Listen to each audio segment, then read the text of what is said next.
Abdourahmane Sano, inquiété, un nouveau tournant donc dans la transition. On pose cette question ce matin. Daouda Mohamed, on a suivi cette actualité ce week-end. Je dis le CNRD est en train de marcher sur la tête. Qu'est-ce qui se passe exactement? Qu'est-ce qu'on reproche à ce monsieur, Daouda? On est bien à même de se poser la question, est-ce que le CNRD n'est-il pas en train de marcher sur la tête actuellement? Mais de l'autre côté également, il faut s'interroger sur qu'est-ce qu'on reproche effectivement à... Qu'est-ce qu'on reproche effectivement à Sano, Abdourahmane Sano, Madame Hiro, il n'y a pas de mur. J'ai dit le nouveau mur est là. Il n'y a pas de mur. Madame Hiro, vous n'allez pas orienter quand même le débat. Il n'y a pas de mur. Je veux dire, les auditeurs sur Daouda, allez-y. Alors, je disais... Oui. On est bien même de se poser la question, est-ce que le CNRD n'est-il pas en train de marcher sous la tête? Mais de l'autre côté, il faut aussi bien savoir qu'est-ce qu'on reproche effectivement à Abdourahmane Sano. Les deux questions peuvent aller. On parle de réunions secrètes. De réunions secrètes. Qu'est-ce qu'il y avait dans cette réunion? Parce que toutes les réunions parfois peuvent être secrètes. Il y a des réunions. Vous pouvez permettre. C'est différent. On va s'écouter là. Si vous parlez de réunions secrètes. Non, mais c'est ce qu'ils disent. Non, c'est ce ils que disent j'entends. réunion non autorisée. Ah, ben d'accord. Il a été inculpé pour attroupement non autorisé. Il finit. Allez-y, Mohamed. Je suis en train d'aller avec les deux problématiques.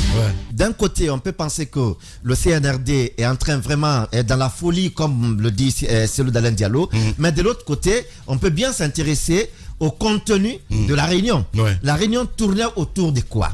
Qu'est-ce qui a été dit à la réunion? La réunion a réuni qui et qui? Il faut bien le savoir. Parce que lorsqu'on parle de réunion, en tout cas d'une personnalité, et que cela intéresse les services d'investigation, il y a bien d'éviter de se précipiter à la conclusion. Il faut bien savoir qu'est-ce qu'il y a dedans. Abdourahmane Sano n'est pas n'importe qui dans ce pays. Abdourahmane Sano a été quand même celui qui a réussi à tenir tête à Alpha Condé à un moment donné où on ne pouvait vraiment pas imaginer que quelqu'un pouvait tenir tête à Alpha Condé. Abdourahmane Sano a réussi cela avec le FNDC. Même si le FNDC, son carburant, c'est bien les partis politiques qui rôdaient à l'époque autour, mais il y a quand même cette témérité qu'il faut reconnaître en Abdourahmane Sano. Alpha Condé est passé par plusieurs voies pour le ridiculiser, pour l'anéantir. On se rappelle encore le cas de Moundir Chérif, qui était le procureur avant les Charles Bright et autres.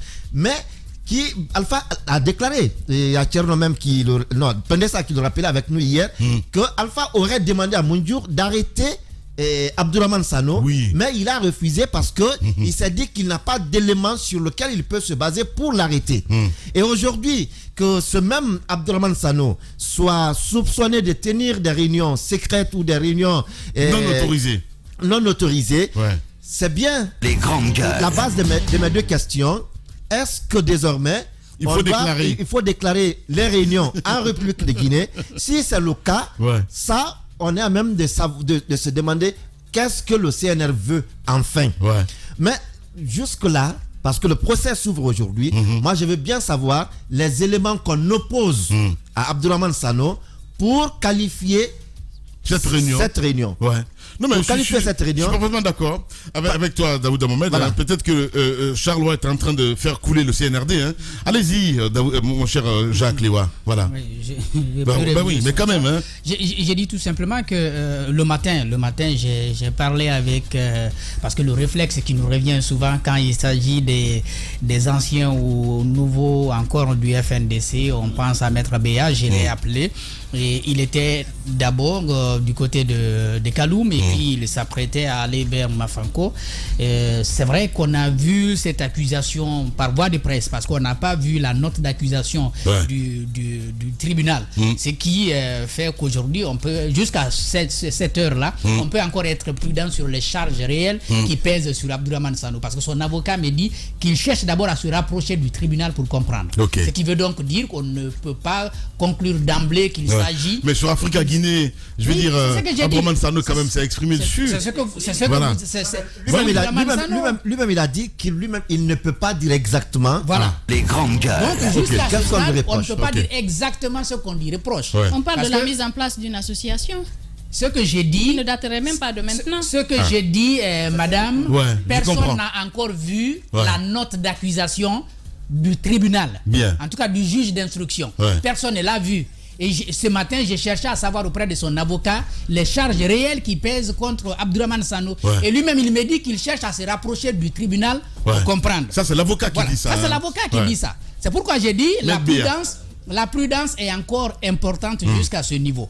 Les informations que nous avons sont toutes venues de la presse. Après, il y a quelques sources du milieu judiciaire qui m'apprennent que la réunion s'est tenue du côté de l'Ansanaya Barrage et que c'est à partir de là que les informations ont été remontées. Sinon, en tant que citoyen, il habite à Ratoma.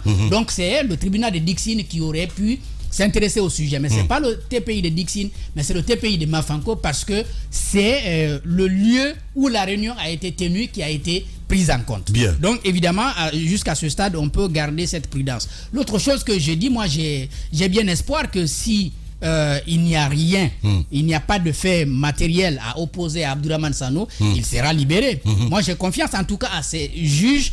Je ne parle pas des procureurs, je parle des juges qui traitent les dossiers parce que j'ai beaucoup d'éléments pour, en tout cas ces derniers temps, pour soutenir ma position sur cette question. Il y a souvent des volontés des procureurs qui sont cassées, surtout du côté de Dixine, ça arrive souvent, où les juges rendent des décisions, alors, en tout cas auxquelles on ne s'attendrait pas.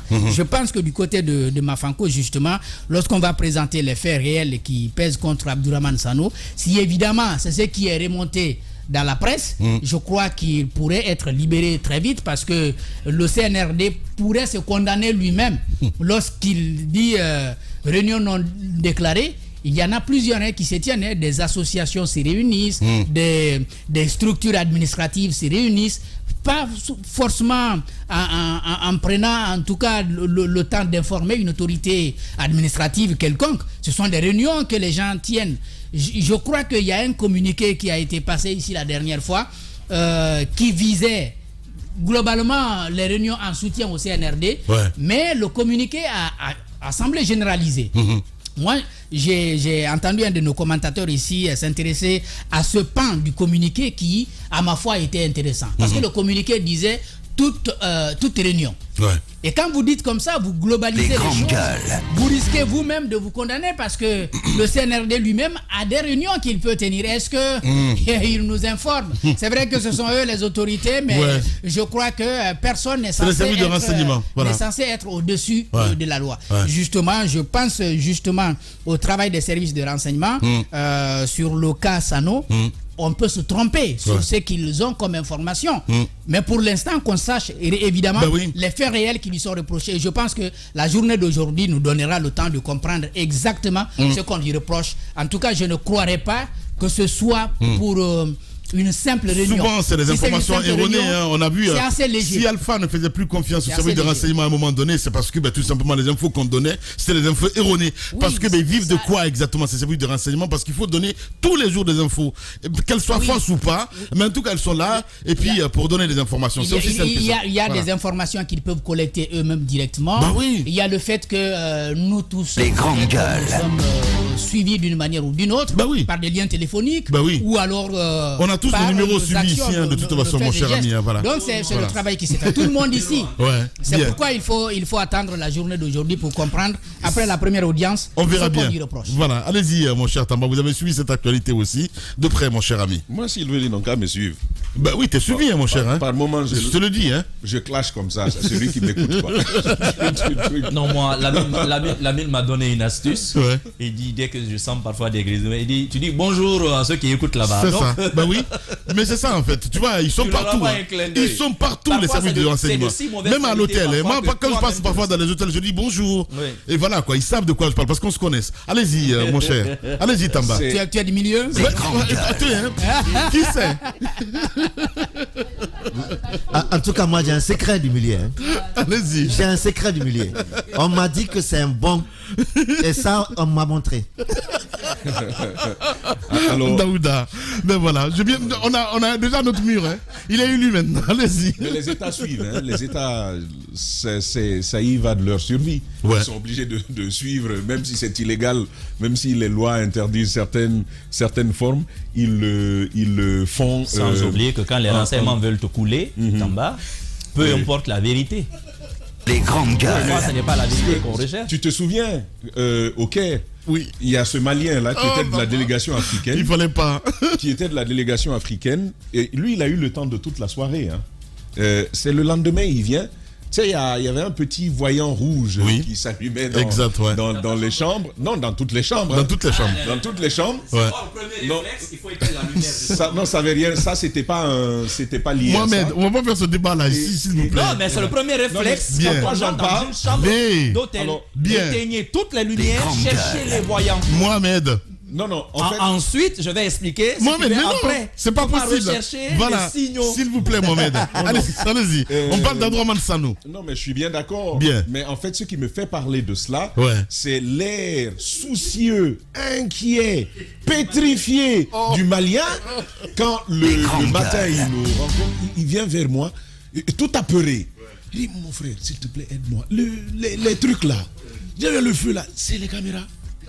Quand il me dit ça, je me suis dit, mais lui, qu'est-ce qu'il a fait hier soir? Les grandes gueules. Donc, non mais pour revenir au cas de Abdourahmane Sanou, moi je veux quand même rappeler que il est resté silencieux depuis un long moment. On ne l'a pas entendu. Et d'ailleurs, je ne suis pas sûr de pouvoir dire ce matin qu'il est toujours membre du FNDC. Je ne suis pas sûr de pouvoir le dire. D'ailleurs, on sait d'indiscrétion qu'il est en train de construire son mouvement à lui. Et donc, tout le monde, forcément, on est surpris d'apprendre que ce monsieur est entendu par la direction des investigations judiciaires de la gendarmerie nationale. Il va y passer plusieurs moments. Et puis, au sortir, on sait qu'aujourd'hui, justement, un procès va s'ouvrir à son encontre. Moi, j'ai envie de dire que je serais surpris que ça ne tienne qu'à des causeries citoyennes. Je serais surpris. Ce serait tellement farfelu. Je n'ai pas dire idiot, parce que, bon, on veut qu'on soit très poli ces jours. Donc, je n'ai pas dire idiot. Les grandes gueules. Je ne vois pas l'État aller l'arrêter, lui, pour ce type de causerie. Parce que les causeries citoyennes, elles sont admises. Des acteurs particuliers peuvent les tenir, des congrégations religieuses peuvent les tenir, des ONG les tiennent permanemment, même des élus peuvent organiser des causeries citoyennes lorsque ça vise par exemple un objectif d'éducation. Non, vivement que l'on entende ce pourquoi le monsieur il est poursuivi. Parce que si l'État se permettait de le poursuivre pour ça, pour avoir tenu des causeries citoyennes, et je vais même aller plus loin, c'est vrai on a vu ce communiqué, mais on ferait quoi du FNDT? On ferait quoi du FNDT? Je suis d'accord. Le FNDT a fait le tour de la Guinée. Ils ont circulé ici à Conakry. Ils ont eu ces rencontres. Ces rencontres étaient-elles vraiment autorisées? Ça, c'est une question qu'il faut se poser. Je pense que ces rencontres-là n'ont pas été autorisées. Ils sont allés, c'était au bénéfice, bien entendu, du CNRD et donc de la transition. On ne peut pas avoir été aussi silencieux, aussi muet sur la question du FNDT et s'en prendre à ce monsieur quand même qui est resté pendant de longues années discret. On a posé des questions jusqu'à ce matin. Lamine, ce que l'on nous apprend, c'est que en catimini, il a été aperçu à plusieurs reprises et donc sur plusieurs places publiques en train de tenir des réunions à caractère purement politique, non déclarées, avec des propos mensongers tendant à semer des troubles à l'ordre public. C'est l'information de source là-bas que nous recevons ce matin. Mais je dis, aujourd'hui avec les réseaux sociaux là, comment tu fais pour tenir de tels propos, des propos mensongers, des propos à caractère politique? Aujourd'hui, d'ailleurs, c'est pas interdit d'avoir un avis politique, d'avoir un propos politique sur la conduite de la transition. Si c'est un caractère mensonger, je vais te choquer. Qui est-ce que... C'est même pas interdit Les grandes de tenir gueules. des propos à caractère mensonger, sauf quand on t'a fait prêter serment. Ben, écoute, mais les politiques, non. Eux, c'est leur sport. Permets-moi, ce que je veux dire, c'est que quand tu as tenu un propos mensonger, à qui est-ce que ça s'adresse? C'est là que je voulais en venir. Et dans ce cas de figure-là, À partir de ce moment-là, la personne a le droit de se porter devant les tribunaux, se transporter devant les tribunaux pour obtenir réparation. Ouais. À ce moment-là, si vous me parlez de diffamation sur quelqu'un, je peux comprendre que quelqu'un ait porté plainte. Or, dans ce cas de figure-là, je ne vois pas qui a porté plainte, je ne vois pas d'où l'initiative C'est l'État est qui partie, je ne vois pas d'où l'initiative, en tout cas jusque-là. Non, mais c'est le parquet qui poursuit. C'est le parquet qui poursuit. Mon cher Le parquet Mara, poursuit. je veux en savoir davantage à partir de ce qui va se passer aujourd'hui. Mais ce serait tellement bas, ce serait tellement, tellement souterrain de s'en prendre à un monsieur quand même qui est resté silencieux depuis toutes ces années, mais surtout qui a quand même incarné un combat important Quoi qu'on dise, pour la Guinée. Ça, il ne faut pas le perdre de vue. Et quelqu'un a dit, en me portant cette information, ça glisse. Là, écoutez, ça glisse, mais gravement. Mais gravement, c'est en train de glisser, de s'en prendre comme ça. Si ça ne tient qu'à ça, à ce que je viens de lire là, bien. J'ai envie de me dire, il y a des choses plus sérieuses auxquelles on doit s'atteler. On parlait de l'artiste tout à l'heure. Il y a d'autres sujets, il y a d'autres cas comme ça. Les grandes gueules. Allez-y, madame. L'atteinte aux libertés commence à partir du moment où on met les gens sur écoute. À partir du moment où on suit les gens partout, à partir du moment où on empêche les gens de tenir des réunions. Vous savez, la liberté de réunion, la liberté de manifestation, la manifestation, on n'en parle plus. Maintenant, on en vient aux réunions. Où est-ce qu'on va finalement? Où est-ce qu'on va finalement? Parce que moi, je ne vois pas Abdourahmane Sano, quand même, qui a ouvertement combattu ici le 3e mandat avec le FNDC, se mettre dans des choses qui ne sont vraiment pas sérieuses, dans de sales histoires, en fait. Et cette histoire d'association dont on parle, elle ne daterait pas d'aujourd'hui, cette association dont on parle. Parce que là, sur ce que nous avons lu, il serait poursuivi pour participation délictueuse à une réunion. Vous l'avez rappelé ici, tout le monde, dans toutes les couches sociales, je veux dire les associations, les ONG, ils organisent des réunions. Parfois, c'est des réunions mensuelles. Les partis politiques ici, nous les voyons, nous sommes dans leur QG pratiquement toutes les semaines. Toutes les semaines, tous les samedis pratiquement, dans les QG des partis politiques, vous avez des réunions qui s'organisent pour faire un bilan de la semaine ou pour rappeler des choses. Si des citoyens veulent, par exemple, imaginez que Abdourahmane Sano veuille mettre en place une nouvelle association. N'en a-t-il pas le droit? Il a le droit, évidemment. N'en a-t-il pas le droit? Et pour mettre en place une association, il faut forcément passer par des réunions. Il faut parler avec des gens pour leur expliquer les objectifs de ce que vous voulez mettre en place. Mais si personne n'a plus le droit de faire ça, peut-être pas personne, mais les personnes qu'on redoute, par exemple, parce que lui, il était coordinateur du FNDC, il ne l'est plus aujourd'hui. Celui qui est le coordinateur est en prison, là. C'est vrai. Il est détenu. Pourquoi? Pour avoir participé à des manifestations, justement, avec l'autre, le chargé des stratégies, c'est Ibrahima Diallo, le directeur des opérations Ibrahima Diallo. Ils sont détenus. Depuis combien de temps ils n'ont pas été jugés? Abdourahmane Sano, qu'on arrête quand? Et qu'on inculpe le week-end, il sera jugé aujourd'hui. J'espère, comme vous l'avez dit, que le droit sera dit. Si on n'a pas d'éléments tangibles, qu'on ne va pas condamner un innocent quand même. Et je voudrais dire au CNRD de faire attention. Ça glisse, comme Damba le disait. Ça glisse. Au même moment, vous avez Fossamad. Ça glisse. Vous avez Fossamad. Et quand on parle... qui est une structure qui a été mise en place pour soutenir les actions de Mamadi Doumbouya. Et ils ont Fossamad, Sigiri la base. Vous voyez les... Après tout, le CNRD quand même a fait un communiqué. Mais qu'est-ce qu'on a fait des acteurs? Parce que mettre une structure comme Fossamad... Non, mais c'est ce que je dis justement. Non, mais ça date pas de plus de mois, là. Non, mais... Le communiqué de CNRD date de quand, Daouda? Le communiqué après ça. Voilà. Lamine, pour terminer, si tu permets, pour terminer, on parle de propos mensongers. On a dissous le FNDC ici, mais on a laissé continuer le FNDT. Parce que eux, ils soutiennent la transition. Ceux qui sont contre toute modification constitutionnelle qui appelle à des manifestations et tout, on a dissous cette structure-là. Ça, c'est le FNDC. On parle de propos mensongers, ce que Tamba a rapporté tout à l'heure. Est-ce que vous écoutez les politiques le plus souvent quand ils tiennent leurs réunions et tout? Est-ce que tout ce qu'ils disent est vrai? Mais il a menti sur qui même? Si un citoyen qui organise une réunion, vous dites qu'il tient des propos mensongers, je pense qu'il faut faire très attention. Le FNDC, le CNRD a vraiment intérêt à faire très attention, à ne pas se faire induire en erreur. Il y a trop de mauvaises personnes autour des pouvoirs, généralement. C'est ces mauvaises personnes-là qui font que les gens ils vont droit dans le mur, en fait. C'est ça. Ils n'ont qu'à faire. Le colonel a intérêt à faire attention. Voilà. Allez-y, Mohamed Mara, pour clore. Ah, Lamine. Parfois, je me demande, c'est qui le livreur de l'État? Parce que ce qu'il donne parfois à l'État, et je pense que c'est frelaté, c'est mal coupé. Il y a ce qu'on appelle l'opportunité de la poursuite. Vous savez, la justice, je vais vous choquer, en réalité n'a pas pour but d'établir la vérité en réalité. Son objectif primordial d'abord, c'est de maintenir la quiétude sociale. C'est d'abord ça. Quand je regarde dans cette histoire, parce que vous me dites non, il doit y avoir autre chose, je ne vais pas là-dessus. Je refuse. Je vous dis pourquoi. Lorsque vous inculpez quelqu'un, les chefs d'inculpation, justement, relèvent ce qu'on reproche à la personne. Vous ne pouvez pas lui reprocher quelque chose et le poursuivre pour autre chose.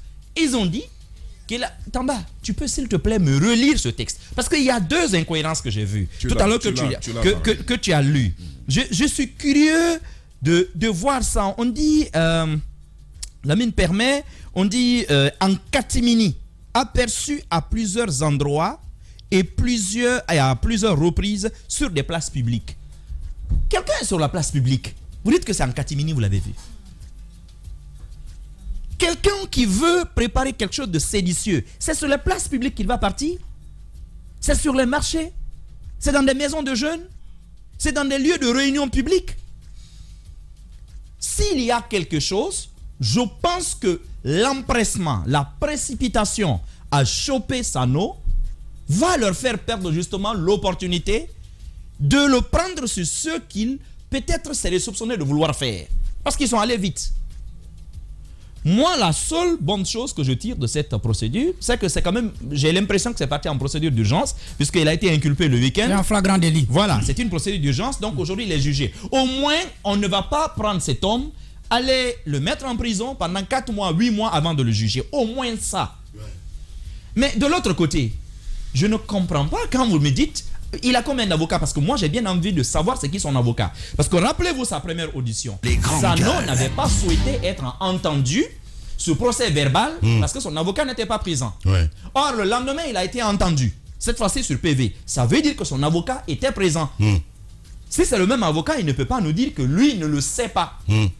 Peut-être qu'on s'est trompé d'avocat, mais il faudrait quand même vérifier cela. Il s'apprêtait à y aller, c'est ce qu'il me dit. Vous m'avez pas compris. Non, je te comprends. Je parle de l'audition. Je te comprends. Pendant l'audition, on très bien, entend la personne sur les faits délictueux dont on le soupçonne. Normalement, c'est l'avocat. En principe, dès qu'on inculpe, les charges sont connues. Et d'ailleurs, avec le système Charles, les actes d'accusation ne sont même pas cachés. Là, Jacques, hein. Non, les actes d'accusation ne sont pas cachés. Que quand on est inculpé, les charges sont connues, et que tout à l'heure on me dit non mais tout ce qu'on apprend ça avec la presse et tout ça, moi je tombe de nu là. Je comprends pas. Le problème c'est que non mais bah oui, c'est toi qui l'as dit, Jacques. Je ne l'ai pas vu. Jacques. Moi je ne l'ai pas vu. Et donc il n'a pas été inculpé. Aucun site n'a brandi l'acte d'accusation. Aucun. Oui, tout le monde, c'est en réalité, tout le monde a appelé des avocats. Les gens ont appris des bouches à oreille. Mais non, pas de bouche à oreille aussi. Mais c'est bizarre ça quand même. Ça quand même. Ben oui. Les gens, ils ont... Quand un journaliste me dit... Ce n'est pas un manque de respect ça. Attendez, quand un journaliste me dit de source proche du dossier, moi je crois plus aux journalistes. Bah oui. Parce que pour moi, ça c'est tout, c'est de l'info, mais c'est pas je ne dis pas que ce que les confrères relaient, c'est faux. Et je ne mets pas en mais doute j'ai non dit plus. que personne n'a l'acte d'accusation. Pour le moment. Or, il y a plusieurs dossiers dans lesquels les gens sont inculpés. Dès qu'ils sont inculpés, vous voyez la note qui circule. Je suis d'accord avec vous. Mais où ça n'existe pas. Oui, j'en viens. Non, il est inculpé. Mais pourquoi on cache? Jacques. Pourquoi on cache l'acte d'accusation? Justement, j'en viens. C'est justement là la question. Ok, Jacques. Je comprends mieux, Jacques. Voilà. Je dis, je comprends mieux. Les grandes gueules. Si on lui reproche quelque chose, dans l'acte d'accusation, tout doit apparaître. Tout doit apparaître. Ça, c'est un. Mais deuxième, si c'est sur la question des réunions, Mohamed, des attroupements, juste je pense qu'il y a une conséquence politique à voir dans cette histoire. Tamba m'a tendu la perche en disant que le monsieur quand même était calme. Même si on ne le dit pas sur les médias, rappelez-vous comment Abdourahmane Sano a quitté le FNDC. C'était un homme, à la limite, je dirais, fatigué par la turbulence de certains de ses jeunes camarades. C'est un secret de Polichinelle. Rappelez-vous qu'il a démissionné de la tête du FNDC. Il a dit qu'il voulait passer la main aux jeunes parce que lui voulait se consacrer à des activités vraiment purement citoyennes, donc liées au monde des ONG. Il l'a dit clairement. Et il est parti. Il est parti. Rappelez-vous qu'une première fois, il a voulu partir, mais à l'époque, compte tenu de tout ce qui se passait, il ne pouvait pas abandonner l'organisation comme ça. Il a été prié de rester. Il a poursuivi encore, je crois, pendant environ 6 ou 8 mois. Il est resté. Ensuite, il est parti définitivement. Parfois, je me dis, quel est l'effet recherché à vouloir s'attaquer à tout et à tout le monde en même temps? Ceux qui ordonnent ces poursuites, ceux qui aujourd'hui veulent faire croire au CNRD qu'ils les aiment et que eux seuls sont leur soutien, en réalité n'ont-ils pas un agenda caché? Parce que moi je ne vois pas l'intérêt d'une telle poursuite en ce moment. Au moment où vous avez des difficultés avec le monde politique, il y a des questions conséquentes non résolues. Au cours de ce mois de janvier, je te rappelle qu'il y a 5 ou 6 points de l'accord politique qui doivent être mis en route. Au même moment, tu as quand même des gens qui prennent l'initiative de poursuivre quelqu'un sous le prétexte qu'on l'a vu ou dans un lieu public en train d'organiser des réunions à caractère politique. Dites-moi, est-ce que les activités politiques sont interdites? Même de la part des ONG, il y a des ONG qui interviennent sur des questions politiques. Est-ce que c'est interdit? Ce n'est pas interdit pour le moment à ce qu'on sache. Et même si ça l'était, ce serait une violation extrêmement grave des droits humains.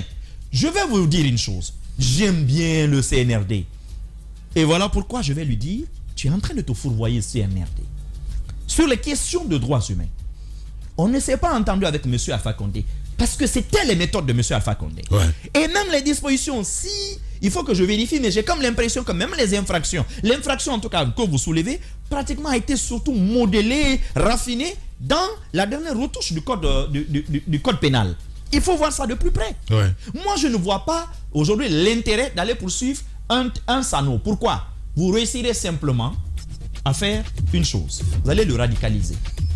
Lui qui ne voulait plus aller sur les capots de véhicules, lui qui ne voulait plus ordonner des manifestations et tout, même s'il n'est pas votre allié déclaré, mais vous avez sûrement quelqu'un qui aurait pu servir de pont. Parce qu'il a une certaine crédibilité, un certain aura. Il a écouté. Vous vous rappelez quand il a quitté le FNDC? Sano a été attaqué même par les partis politiques. Les gens l'ont soupçonné ici de vouloir les grandes gueules. Son propre parti politique. Les gens ont soupçonné Fonike Mangué même de vouloir préparer, de vouloir faire du FNDC un mouvement politique en faveur de Sano. Vous savez tout ça. Mais néanmoins, c'est comme quand vous prenez le cas de Dr Fodé Oussou. Vous avez des gens, normalement dans chaque organisation, qui peuvent être des colombes. Lorsque ça se crispe, avec lesquels vous pouvez entrer en contact pour tenter de décrisper la situation. Mais finalement, vous vous attaquez à tout le monde. Et en même temps, cette allure, dites-nous que la liberté de la presse est suspendue, que la liberté d'expression est suspendue. Dites-nous, mais ce sont les questions sur lesquelles, écoutez, sur le plan géostratégique, la France va vous soutenir parce qu'elle a des intérêts aujourd'hui qu'elle convoite dans les mines. Même si on n'en parle pas encore. Les États-Unis, la Chine, toutes ces grandes puissances. Mais il y a des questions sensibles sur lesquelles vous ne pouvez pas avoir l'aide des États-Unis, des Nations Unies. Ça, il faut faire attention. Je pense que là, vous êtes en train de réunir quand même petit à petit les ingrédients d'une crise dont on n'a pas besoin. Ces poursuites à l'emporte-pièce, il faut les arrêter. Parce que ça devient quoi? Ça devient une sorte de harcèlement, une sorte de persécution qui ne dit pas son nom. Et je suis désolé qu'on se serve de la justice de cette façon-là. Mohamed Mara, on reviendra dans la troisième partie de l'émission, mesdames et messieurs. On s'intéresse aux vrais gens. Nous allons partir du côté de la Camayenne cette fois-ci. Et puis, on fera un saut aussi sur le continent. Jacques, il en a plein gros sur le cœur. On revient à 11h.